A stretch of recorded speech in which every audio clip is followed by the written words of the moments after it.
महाराज की जय। गुरु सत्ता को प्रणाम करते हुए मैं अपना व्याख्यान प्रारंभ करना चाहूंगा कि चैतन्यम शाश्वतम शांतम व्योमातीतम निरंजनम नाद बिंदु कलातीतम तस्मै श्री गुरुवे नमः। वाग्देवी सरस्वती की भी वंदना आवश्यक हो जाती है जब कोई इस तरह के व्याख्यान माला प्रारंभ होती है। तो मां सरस्वती की एक श्लोक द्वारा मैं वंदना करते हुए, या दुग्धा पिन दुग्धे वै कवि दोग्ध्रव्यन्वहम् हृदय सन्नधत्तां सा सूक्तिर्हेनु सरस्वती। सभी विद्वजन, सभी श्रोतागण जो इस मंच से जुड़े हुए हैं, उनकी कृपा का आह्वान करते हुए और आज के विषय पर मैं चर्चा प्रारंभ कर रहा हूं। सर्वप्रथम डॉक्टर सचिन तिवारी, डॉक्टर भूदेव शर्मा साहब, डॉक्टर विकास शर्मा साहब, जिन्होंने मुझे इस मंच के योग्य समझा और मुझे जोड़ा है, उनका मैं हृदय से आभार व्यक्त करता हूं। मैं कोई बहुत इस विषय में विद्वान नहीं हूं, लेकिन मेरी श्रद्धा, मेरा विश्वास रुद्रम के प्रति बहुत अगाध है। और आज इस वार्ता के द्वारा मैं ये चाहूंगा कि श्री रुद्रम जो है एक ऐसी शक्ति है जो विश्व को संचालित तो करती ही है, और इसका जो है, इसका रूप क्या है, ये सार्वभौमिक है, सर्वदेशी है, और किसी से भेदभाव न रखने वाली ऐसी शक्ति है जिसकी महिमा गुण का वर्णन करने के लिए मुझे जो अवसर दिया गया है, उसके लिए मैं अपने आप को बड़ा सौभाग्यशाली समझता हूं। अब प्रश्न ये उठता है कि कृष्ण यजुर्वेद में श्री रुद्रम, विषय ये है श्री कृष्ण यजुर्वेद की बात आती है तो ये कृष्ण यजुर्वेद है क्या चीज है? देखिए, यजुर्वेद जो है दो शाखाओं में बटा हुआ है, एक तो शुक्ल यजुर्वेद और दूसरा कृष्ण यजुर्वेद। शुक्ल यजुर्वेद में केवल मंत्र संहिता का ही भाग लिया गया है, बिल्कुल शुद्ध रूप है, इसलिए उसको शुक्ल यजुर्वेद कहा जाता है। और कृष्ण यजुर्वेद में संहिता के साथ साथ विनियोग, व्याख्या और चीजें भी सम्मिलित होती हैं। क्योंकि मिश्रित है, इसलिए इसकी मिश्रित जो है, इसको उन्होंने कृष्ण यजुर्वेद का नाम दे दिया। तो कृष्ण यजुर्वेद, और ऐसा नहीं कोई काला कोई ग्रंथ हो इसकी वजह से उसका नाम कृष्ण यजुर्वेद हो गया हो, ऐसा कुछ नहीं है। तो कृष्ण यजुर्वेद में इस रुद्रम की महिमा का वर्णन किया गया है। अब कृष्ण यजुर्वेद जो है उसकी कई संहिताएं भी हैं, इसमें 4 संहिताएं हैं। वैसे तो यजुर्वेद की कुल 101 शाखाएं हैं, और उन शाखाओं में कृष्ण यजुर्वेद की 4 शाखाएं इस वक्त उपलब्ध मिलती है, जिसमें कि तैतरीय संहिता के अंतर्गत ये रुद्रम का प्रयोग किया गया है। इस तैतरीय संहिता में टोटल 7 कांड है। 7 कांड का मतलब ये हुआ कि टॉपिक 7 कांड है। इसमें 44 प्रपाठक है, प्रपाठक का मतलब चैप्टर्स हैं, और 631 जो है इसके सब चैप्टर्स। तो ये श्री रुद्रम जो है ये 5वें प्रपाठक से लिया गया है, और 5वें प्रपाठक चौथे कांड के 5वें प्रपाठक से, यानी मध्य से लिया गया है। चौथे कांड के 5वें प्रपाठक से रुद्रम लिया गया है। और इस रुद्रम में 2 चैप्टर आते हैं, एक तो नमकम या नमक, और चमकम या चमक करके। नमकम और चमक का जो अवधारणा है वो इस तरह से है कि जो 5वें प्रपाठक में रुद्रम की जो सर्वव्यापी शक्ति है, उसको बार बार नमः नमः शब्द करके हमने उसको प्रणाम किया है, इसलिए बार बार नमः शब्द का प्रयोग होने के कारण इसको नमकम नाम दिया गया। इसी तरह जो चौथे कांड का 7वां प्रपाठक है, जिसमें कई भौतिक आध्यात्मिक वस्तुओं की कामना की गई है रुद्र भगवान से, और बार बार उसमें चमे चमे चमे चमन और मैं मने मुझको, ये चीजें मुझको प्रदान किया जाए, यज्ञ के माध्यम से प्रदान की जाए, इसलिए उसका नाम चमकम दिया गया। तो नमकम और चमकम ये दोनों जो है मिलकर के इसको शतरुद्रियम भी कहते हैं, रुद्र परिषद भी कहते हैं, रुद्र प्रश्न भी कहते हैं, कुछ भी कह लीजिए। तो ये रुद्रम के अंतर्गत, ये नमकम चमकम दोनों प्रपाठक के अंतर्गत आते हैं। तो ये तो एक स्रोत हुआ जाकर के कि रुद्रम आखिरकार है क्या चीज। तो ये जो है पूर्व काल में क्या होता था कि जितने भी वेद पाठी होते थे, जो भी ब्राह्मण होते थे, वो नियमित रूप से रुद्रम का पाठ किया करते थे। बिना जैसे गायत्री मंत्र का जप जो है बहुत अनिवार्य है ब्रह्म ज्ञानियों के लिए, ब्राह्मण वर्ग के लिए, वेद पाठियों के लिए, विद्वानों के लिए, उसी तरह से श्री रुद्रम का पाठ भी पहले अनिवार्य था। अब समयांतर के अंतर्गत क्या हो गया कि हमने इस रुद्रम को भुला दिया, रुद्रम को भुला दिया गया है।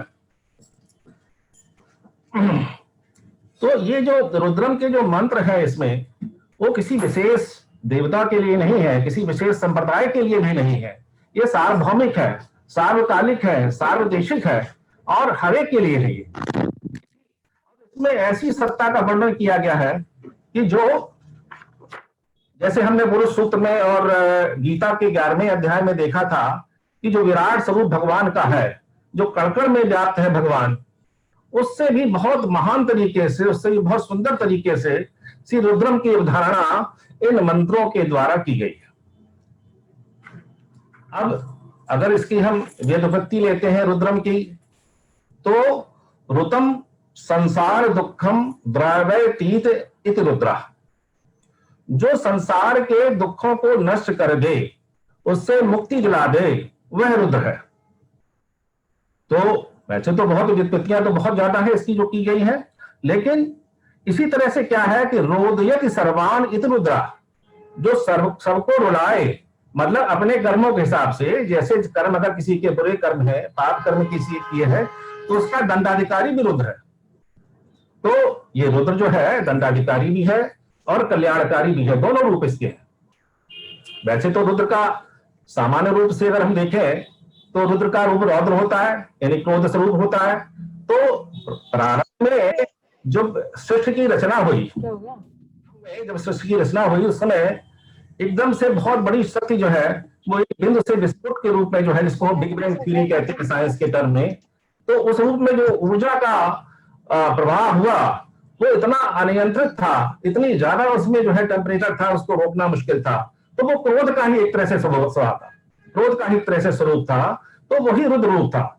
अब उस रुद्र को हम प्रार्थनाओं के द्वारा, अपने मंत्रों के द्वारा, उसकी महिमा के गुणगान द्वारा उसको शांत करते हैं, और शांत करने के बाद उसको शिव रूप में कन्वर्ट करने का प्रयास करते हैं।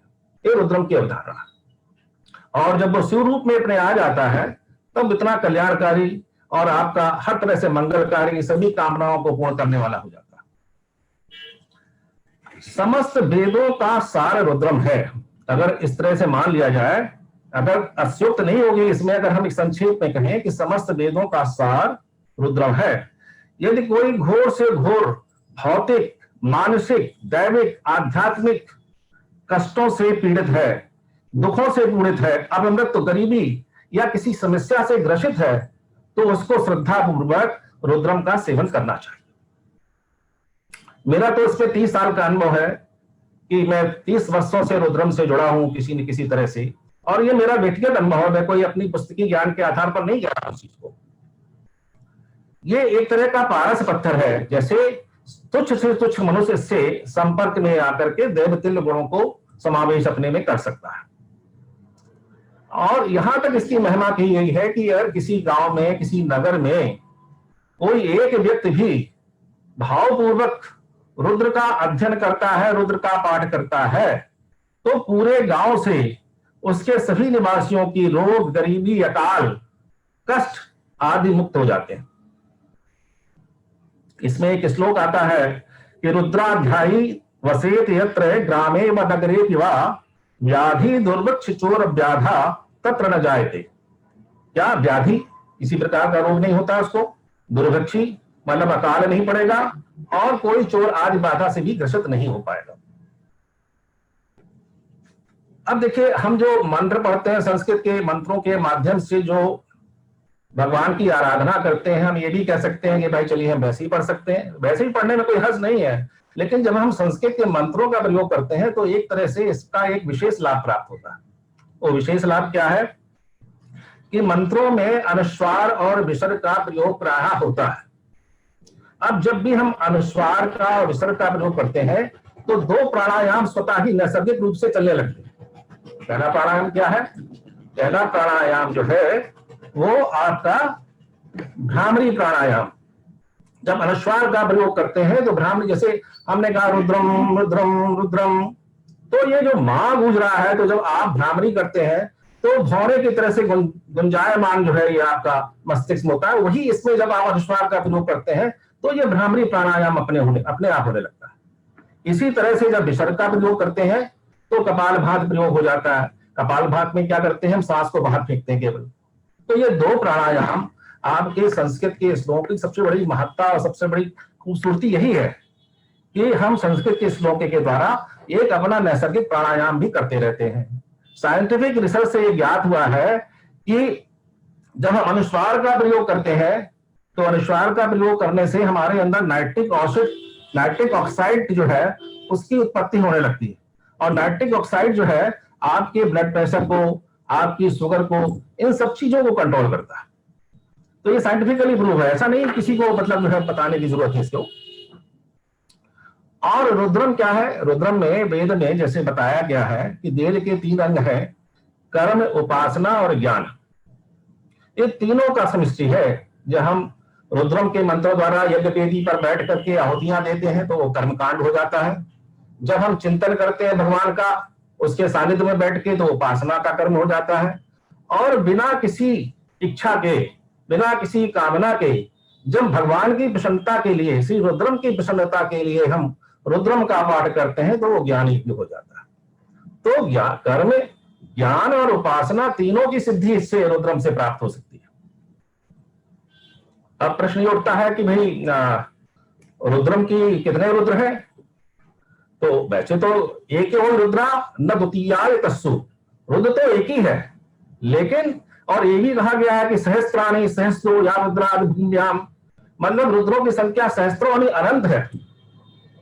मतलब तो फिर रुद्र कितने हुए? तो रुद्र तो वाकई एक ही है, ईश्वर तो एक ही है, रुद्र भगवान का ही रूप समझ लीजिए उसको। लेकिन वो जो असंख्य रूप जो उनके हैं, जो दंड का विधान भी करते हैं, आपको उसका पारितोषिक है, आपको उसका कल्याण रूपी रूप भी है, वो अलग अलग उनके गुणवाचक रूप है उनके। तो अपने अपने तमाम असंख्य रूपों से वो संसार का संचालन और दंड का विधान और सब चीजों की रक्षा, इस सब का कार्य वो करता है। अब रुद्रम के पाठ के बारे में जाने से पहले थोड़ा सा मैं और बताना चाहूंगा कि रुद्रम के जो मंत्र है उसके कई मंत्र जो है ऋग्वेद से भी लिए गए, ऋग्वेद से भी आते हैं। जैसे प्रथम मंडल का सूक्त 43 नंबर जो है वो ऋग्वेद का सूक्त 144 है, द्वितीय मंडल का सूक्त नंबर 32 है, सप्तम मंडल का 46 है। ये जितने सूक्त के मंत्र हैं ये रुद्रम की महिमा को बताते हैं। और ऋग्वेद में 75 बार रुद्रम का उल्लेख हुआ है। अब आपने सुना होगा कि साहब अति रुद्रम कर रहे हैं, कोई लघु रुद्रम का पाठ कर रहे हैं, तो इसके बारे में थोड़ा सा बता देते हैं कि 11 बार जब हम नमकम का प्रयोग करते हैं और 1 बार चमकम का प्रयोग करते हैं, ऐसा क्यों विधान रखा गया है? वो विधान ऐसा रखा गया है कि नमकम में हम प्रार्थना करते हैं और चमकम में हम तमाम तरह की वस्तुओं को भगवान से मांगते हैं यज्ञ के माध्यम से। तो ऐसा नहीं है कि भाई आपने जो है 5 रुपए की बूंदी चढ़ाई और भगवान से दुनिया भर की जो है आकांक्षा और कामना कर ली। इसलिए कम से कम 11 बार आप कम से कम जो है भगवान की प्रार्थना करेंगे, तब 1 बार मांगने के लिए आप जो है उसके अधिकारी बन पाएंगे। इसलिए 11 और 1 का अनुपात किया गया है। तो 11 बार नमकम, 1 बार जब चमकम बोलते हैं तो रुद्र एकादशी कहलाती है वो। इसी तरह से जब 11 बार रुद्र एकादशी करेंगे तब वो लघु रुद्र हो जाएगा। तो उसमें कितना 11 × 11 120 बार नमकम हो गया और 11 बार चमकम हो गया। फिर उसके बाद महारुद्रम, महारुद्रम में क्या करते हैं 11 बार लघु रुद्रम करते हैं, तो 1 से 21 × 11 तो हो जाता है 1331, 133 बार जो है हम नमकम करते हैं और 1 से 21 बार चमकम का पाठ करते हैं। इसी तरह से अतिरुद्रम भी उसके 11 टाइम्स हो जाता है। तो ये तो जैसे जैसे जिसकी श्रद्धा होती है, जैसे इसके पास समय होता है उसके हिसाब से उसका जप करता है। लेकिन मेरा कहने का तात्पर्य नहीं कि आप इतनी लंबी प्रोसेस में जाएं, आप 1 बार भी मंत्र पढ़ेंगे, श्रद्धा से पढ़ेंगे और भावना से पढ़ेंगे तो उसका भी असर होगा।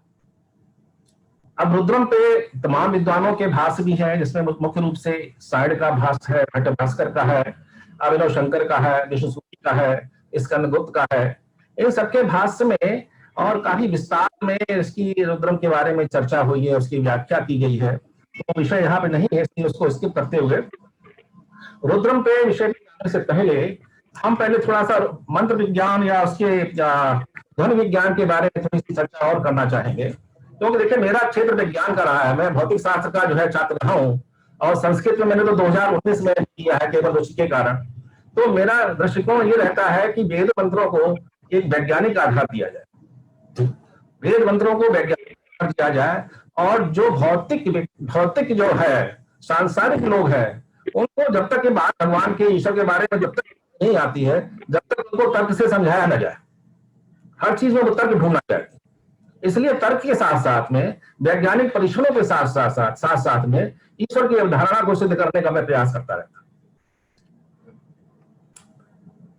देखिए एक जैसे ध्वनि हम बोल रहे हैं और आप तक वो पहुंच रही है, ध्वनि का जो है 334 मीटर पर सेकंड के हिसाब से वो गतिमान होती है। लेकिन आप देखिए हम लोग कहाँ कितने कितने दूर बैठे हुए हैं, फिर भी हमारी आवाज सुनाई पड़ रही है आपको, तो ये कैसे संभव हो रहा है? साइंस की भाषा में कहते हैं इसको मॉड्यूलेशन बोलते हैं। हमारी जो ध्वनि की तरंगों को रेडियो वेव्स के साथ मॉड्यूलेट किया गया, उसको बैठाला गया। जैसे अगर आपको यहाँ से बॉम्बे जाना है मान लीजिए, तो आप अगर पैदल जाएंगे तो आपको सालों लग जाएगा, लेकिन अगर हवाई जहाज से यात्रा करेंगे आप तो आप तुरंत पहुंच जाएंगे।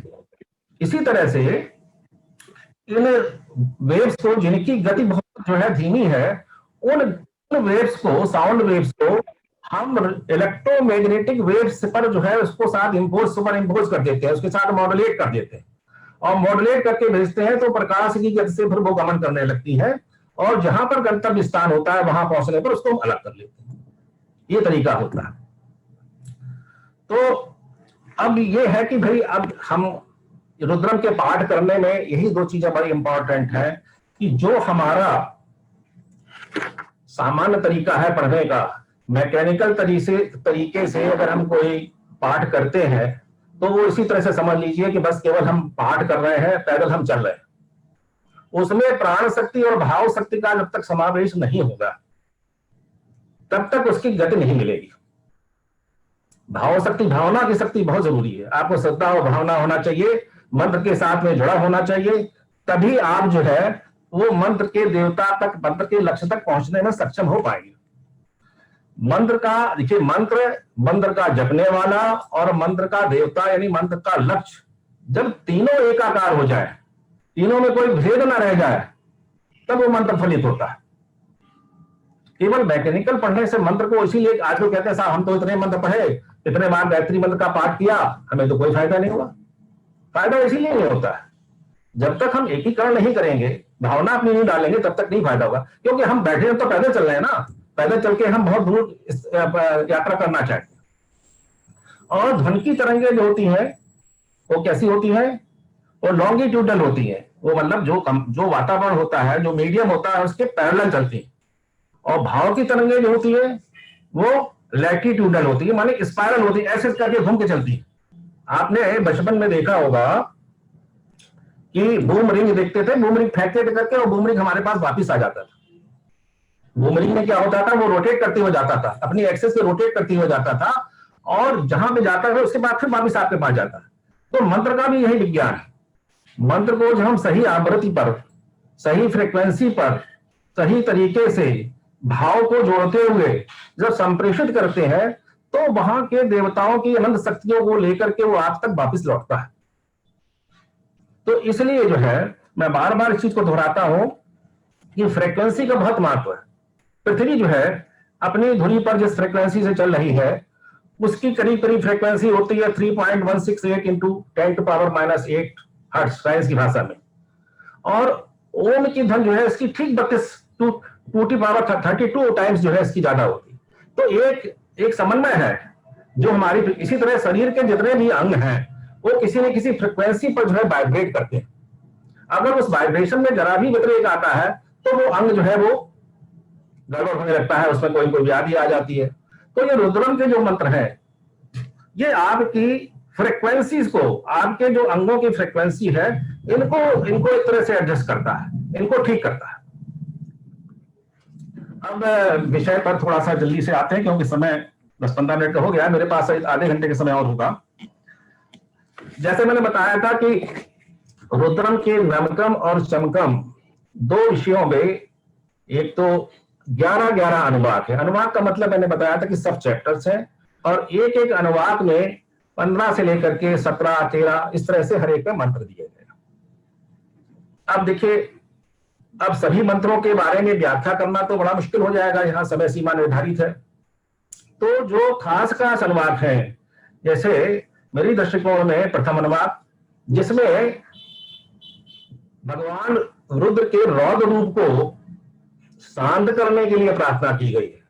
अगर कोई आपका वरिष्ठ, आपका सम्माननीय, आपका पूजनीय नाराज है आपसे, किसी भी कारण से नाराज है, आपके कर्मों की वजह से नाराज है, आपके पाप भेद विहित कर्म न करने की वजह से नाराज है, तो उसको सबसे पहले उसके क्रोध को शांत करना पड़ेगा, तभी वो अनुग्रह आपको दे पाएगा।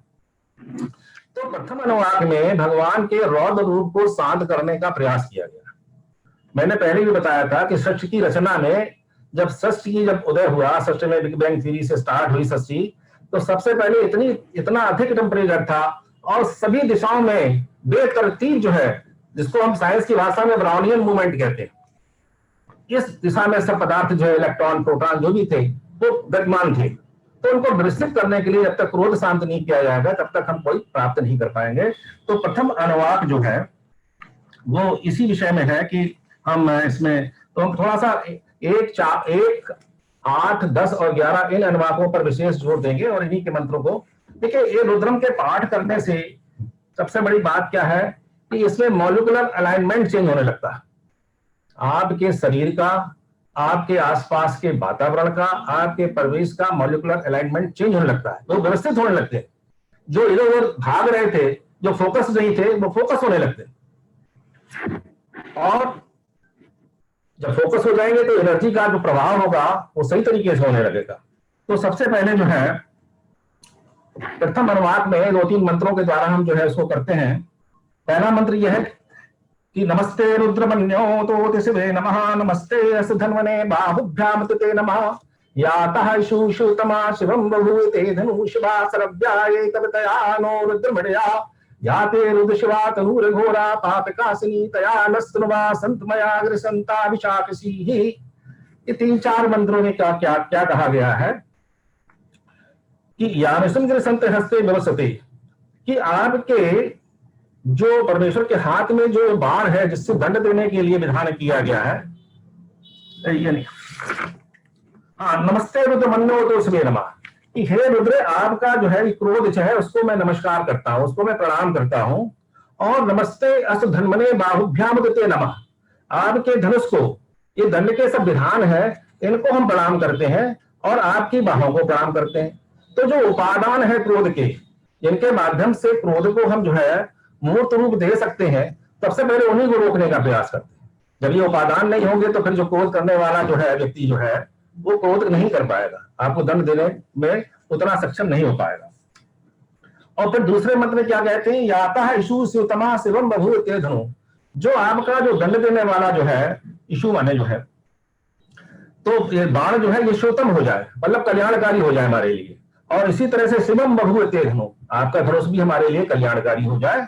शिवा सरव्या ये तप्तया नो रुद्रमणया, जो आपका तुणीर है जिसमें आपने बाण रखे हुए हैं, ये भी शिव रूप हो जाए, ये प्रार्थना की जा रही है इसमें।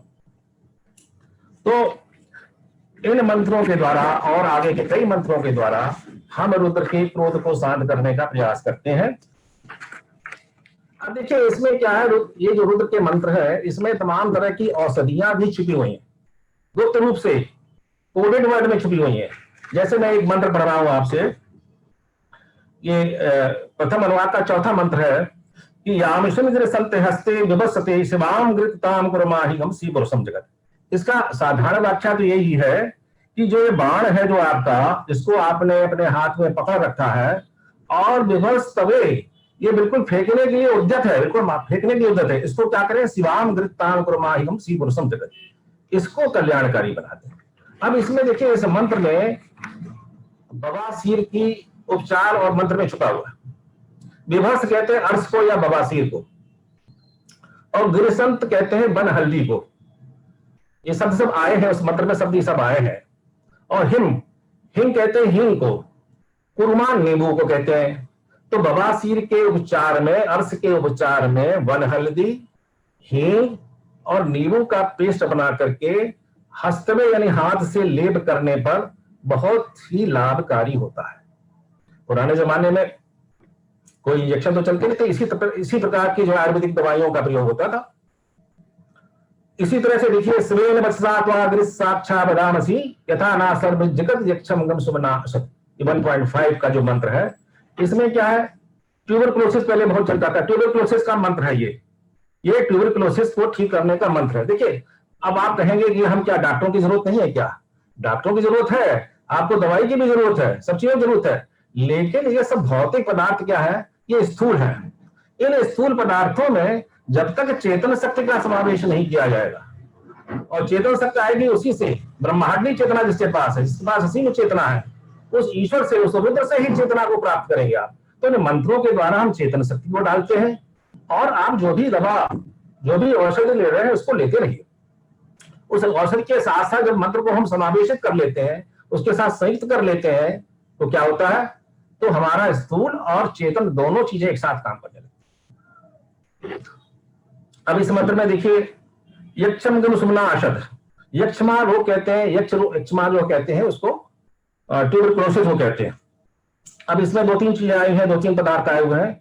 बादाम, तो बादाम जो है, बादाम के तेल को बादाम कहते हैं, और बादाम जो है खादिर को भी कहते हैं, जो कि कत्था होता है संस्कृत भाषा में। सुमना कहते हैं नीम के पत्ते को, और आच्छा जो ऊपर से जो आच्छादित हो नीम के पेड़ पर, यानी नीम की छाल को। तब ये 4-5 चीजें हो गई, बादाम का तेल हो गया, कट्ठा हो गया, नीम की छाल हो गई, नीम की पत्ती हो गई, इस सबका मिश्रण बना करके और इसका सेवन पूर्व काल में किया जाता था, इसके लिए ट्यूबरक्लोसिस की। अब इसमें प्रथम अनुवाद पर हम इसलिए ज्यादा जोर दे रहे हैं कि ये बहुत प्रभावकारी अनुवाद है। इसी तरह से प्रथमो देवो विशके अहि सर्वान जन्मेन सर्वान स्यात् धान्यः, 1.6 मंत्र है। अब क्या है, भगवान को आपने इस प्रार्थना द्वारा क्या किया, अद्यबोचित अधिवक्ता। अद्यबोचित मतलब जो आपके पक्ष में बोलने वाला, और अधिवक्ता हम जानते हैं जो हमारा वकील हो, जो हमारा जो है हितों को साधने वाला हो, हमारी पैरवी करने वाला हो। तो और प्रथमो देवो विशक, ये सबसे प्रथम रुद्र क्या है, सबसे पहले जो है डॉक्टर है। ये डॉक्टरों की भी डॉक्टर है, ये डीन है, मतलब डॉक्टरों के सभी डिपार्टमेंट। तो इस मंत्र के द्वारा हमने क्या किया, रुद्र से 2 चीजें ले ली। एक तो अपने पक्ष में जो है करने की अनुरोध कर लिया, और दूसरा जो हमारे डॉक्टर, हमारे फैमिली डॉक्टर रुद्र हो गए, तो फिर हमको किसी चीज की चिंता करने की आवश्यकता नहीं। कई मंत्र है इस तरह के। अब देखिए, मैं आगे के अनुवाकों में धीरे धीरे बढ़ रहा हूं, क्योंकि समय सीमा काफी वो है। तीसरा अनुवाक जैसे है, तीसरे अनुवाक में यहां से शुरू होता है कि नमः सयमानाय निभ्यादना आभ्यादिनी नाम पते नमः, यहां से शुरू होकर के और अश्वेभ्यो अश्वपतिभ्यस्सवो नमः यहां पे समाप्त होता है। इन 17 मंत्रों के द्वारा रुद्र के क्षमाशील व्याधियों से मुक्त कराने वाला और शत्रुओं पर आघात करने वाला, इस तरह से प्रार्थना की गई। भट्ट भास्कर अपने भाष्य में लिखते हैं कि ये तीसरा जो अनुवाक है रुद्रम का, इसका अगर विधि विधान से और पुरस्कार द्वारा इसका अगर पठन पाठन और हवन किया जाए, तो एक से महामारी जैसे कोरोना फैल रहा है यहाँ पर, और तमाम तरह की जो बीमारी है उनसे हमको छुटकारा मिल सकता है। मैंने तो यहाँ के चीफ मिनिस्टर को डाला था, लिख के भी भेजा था मैंने कि आप इसका पाठ कराइए, क्योंकि ये हमारे वेदों में जो मंत्र दिए गए हैं और इनके भाष्य जो बड़े बड़े विद्वानों ने हजारों साल पहले भाष्य लिखे हुए हैं, उनमें बहुत रहस्य छिपा हुआ है। उसको वैज्ञानिक ढंग से उस पर शोध करने की आवश्यकता है।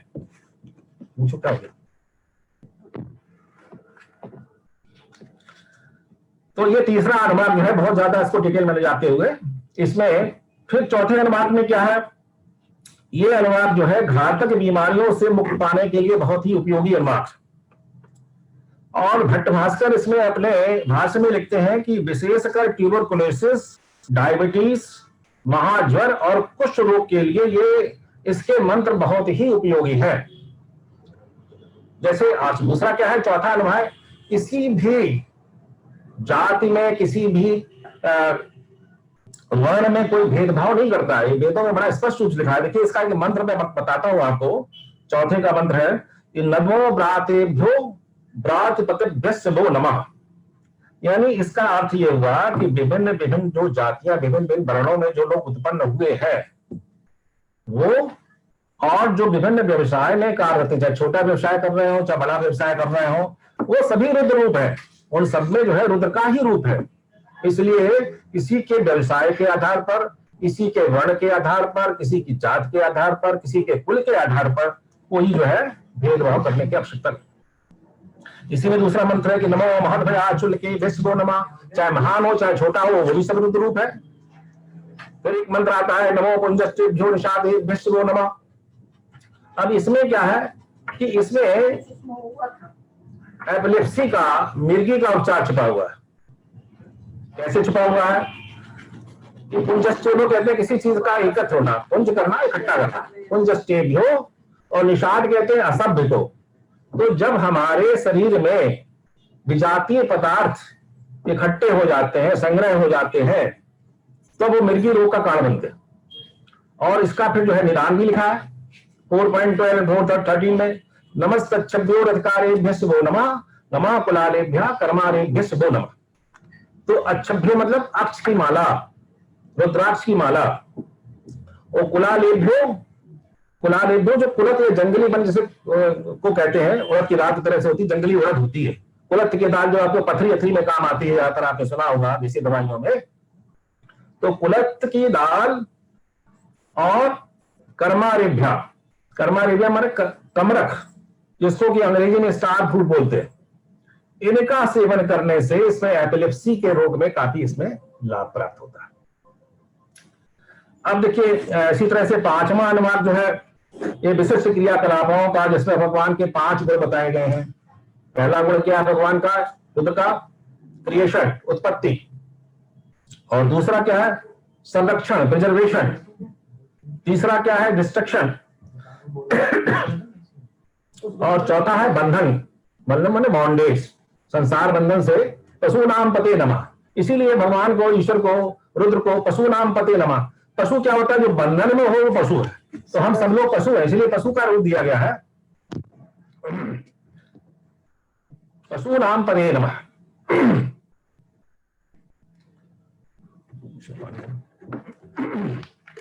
और 5वां रूप भगवान का क्या है, रिलीज, मुक्ति देना। तो ये जो 5 है, इसलिए आपने देखा होगा भगवान शिव के भी पंचमुखी रूप देखे होंगे आपने, और भी देवी देवताओं के पंचमुखी रूप देखे थे। तो पंचमुखी रूप जो है वो इसी को रिप्रेजेंट करते हैं कि उनके जो गुण हैं वो पंच प्रकार के गुण हैं। और उसी लिए ईश्वर का नाम दिया गया है कि वो जो है क्रिएशन भी करता है, डिस्ट्रक्शन भी करता है, प्रिजर्वेशन भी करता है, बॉन्डेज भी देता है, और आपको अंत में मुक्त भी करने की सामर्थ्य उसी के अंतर्गत है।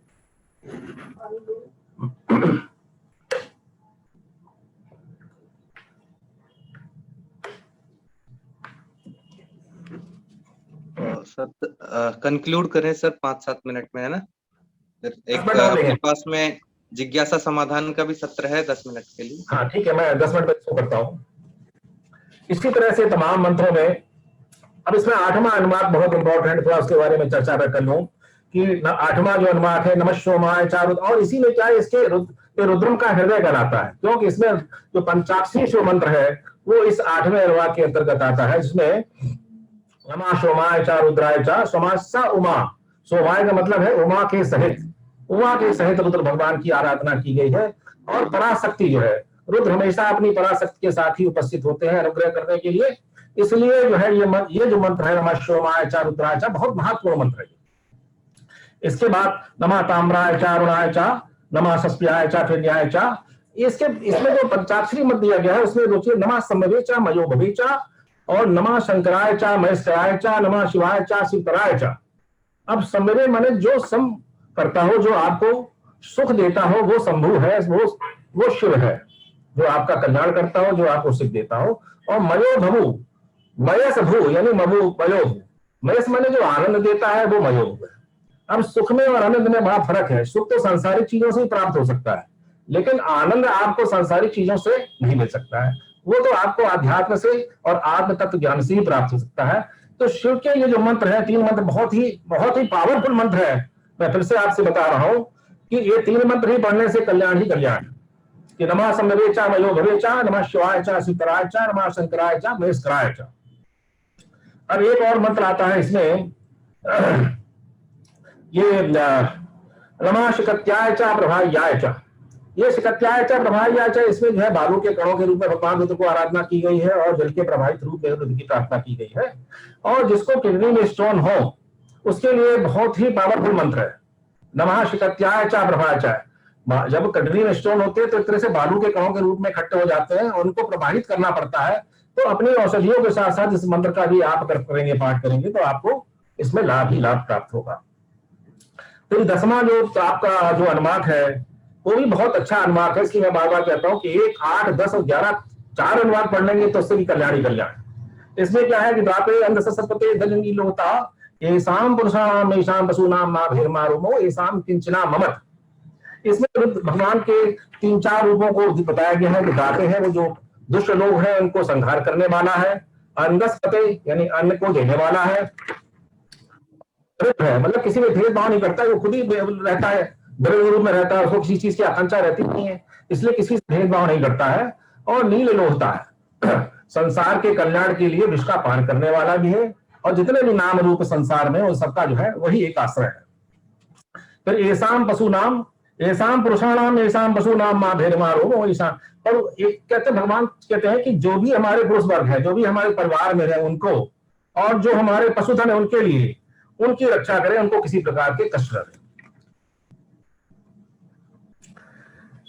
एक इसमें 10वें अनुवाक में ही एक मंत्र ऐसा है जो एक मंत्र पढ़ने से आपके पूरे परिवार की रक्षा कर सकता है। जैसे एक मंत्र है कि मानो महद्भुत मानो अर्कम मानो उच्छिन्नभुत मानो चितम मानो बधी पितरम मोद मातरम प्रिया मानसो रुद्रा ऋषा। इसमें भगवान से प्रार्थना की गई है कि महानतम हमारे जो वृद्ध लोग हैं, बड़े लोग हैं उनको, और अर्धतम जो शिशु लोग हैं उनको, उच्छिन्न जो युवा लोग हैं उनको, उच्चतम माने जो गर्भ में स्थित संतान है उनको, और इनकी आप रक्षा करें, इनका वध न करें, इनको कष्ट ना पहुंचाए। एक मंत्र ऐसा प्रभावशाली है जो पूरे परिवार को आपको दे देता है इसमें। और थोड़ा सी चर्चा हम 11वें अनुवाक की और जल्दी में कर लेते हैं कि सहस्त्राणी सहस्रो, संक्षिप्त, थोड़ा संक्षिप्त करें सर। जी जी बिल्कुल, 5 मिनट में समय पड़ता हूं। कि भूमि पर रहने वाले, ये 11वें अनुवाक में भूमि पर रहने वाले जितने रुद्र हैं, अंतरिक्ष में रहने वाले हैं, जल में रहने वाले हैं और आकाश में रहने वाले हैं, जितने प्रकार के रुद्र हैं उनकी सबकी आराधना की गई है और उनके माध्यम से हमको जो है ये रक्षा करने का विधान किया गया है। इसी प्रकार चमकम के 11वां अनुवाक में आपको 363 वस्तुओं की प्राप्ति होने का विधान किया गया है कि आप जो है जैसे कहीं से अगर भगवान भी आपसे वरदान मांगे तो आप 2-3 से ज्यादा नहीं मांग पाएंगे, भूल जाएंगे आप। लेकिन इसमें ऐसे ऐसे भौतिक पदार्थों की उपलब्धि की व्यवस्था की गई है, आध्यात्मिक वस्तुओं की व्यवस्था की गई है जिसके बारे में शायद आप कल्पना भी न कर सकें। तो ये चमकम के भी कई ऐसे हैं। इसमें 11वां अनुवाक बहुत इंपॉर्टेंट है जिसमें कि 33 कोटि देवताओं के लिए जो है रक्षा का विधान किया गया है। विषय तो बहुत है, लेकिन चूंकि अच्छा फिर बार बार मैं कह रहा हूं कि अगर रुद्रम पढ़ने का समय नहीं है तो मैं 2 मिनट में बात अपनी समाप्त कर रहा हूं। तो वैसे तो रुद्रम का अगर अभ्यास करेंगे तो आपको दमकम और चमकम पढ़ने में कुल 20 मिनट का समय लगेगा दोनों पढ़ने में। लेकिन अगर आप इसके इतना भी समय नहीं है तो रुद्रम के आपको जैसे मैंने बताया कि प्रथम 8वां 10वां और 11वां अनुवाक पढ़ने, इतना भी समय नहीं है तो अब 8वां और 11वां अनुवाक पढ़ने, इतना भी नहीं समय है तो नमः शिवाय कर लें, इतना भी समय नहीं है तो केवल शिव शिव कर लें, नमः नमः। धन्यवाद। रुद्र सबका कल्याण करें, यही हमारी कामना।